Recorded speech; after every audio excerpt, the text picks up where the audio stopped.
السلام عليكم ورحمة الله وبركاته. أهلا بكم متابعي قناتي، وفي حلقة جديدة من حلقات ممثلين زمان ونجومنا الخالدين هنتكلم عن الفنان الراحل مخلص البحيري. الفنان مخلص البحيري مواليد البدرشين جيزة، خريج كلية الطب البيطري جامعة القاهرة، واشتغل طبيب بيطري لسنوات في وزارة الزراعة، ثم التحق بالمعهد العالي للفنون المسرحية وتخرج سنة 1973. أعماله تجاوزت 130 عمل فني متنوع ما بين مسلسلات وأفلام ومسرحيات أيضا.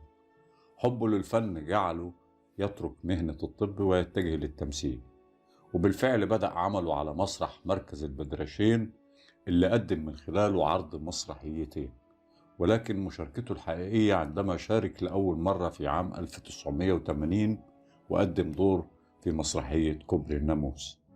ثم توالت أعماله الفنية وقدم دور في مسلسل ليلة القبض على فاطمة عام 1982، ثم مسلسل لن أعيش في جلباب أبي، ويبقى أشهر أدواره هو الدور الذي يتذكره به كل الأجيال والذي جسد فيه شخصية سيد كشري الشهيرة مع النجم الراحل نور الشريف والنجم عبلة كامل، وحقق من خلال هذا الدور نجاحا كبيرا ساهم في شهرته وشعبيته بشكل أساسي.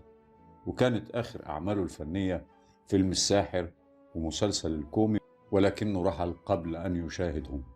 من أعمال الفنان الراحل مخلص البحيري في عام 1982 شارك في مسرحية حضرات السادة العيال، وعام 1984 مسلسل أخو البنات ومسلسل الخلاص، وفي 1987 فيلم السادة الرجال، وفي 1989 فيلم سيداتي آنساتي. أما في عام 1990 فشارك في فيلم الإمبراطور ومسلسل العزف على أوتار ممزقة، وفي 1992 شارك في فيلم دسوقي أفندي في المصيف. أما في عام 1996 فله مسلسله الشهير لن أعيش في جلباب أبي شخصية سيد كشري، وفي 1998 فيلم ست الستات، وفي 1998 أيضا مسرحية يا مسافر وحدك. وله أيضا من الأعمال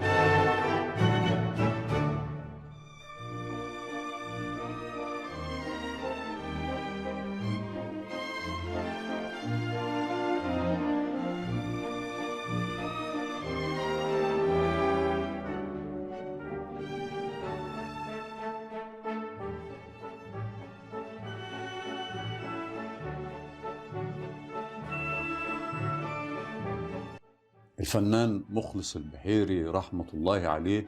تاريخ ميلاده كان 15 سبتمبر عام 1943، وتوفي في 29 أغسطس عام 2001 عن عمر 58 عام في حادث تصادم على الطريق الصحراوي قرب الإسكندرية.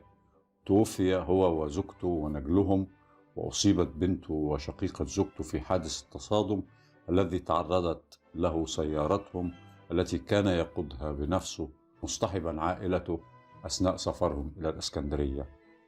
الفنان مخلص البحيري رحمة الله عليه وممثلين زمان. أشكركم، والسلام عليكم ورحمة الله وبركاته.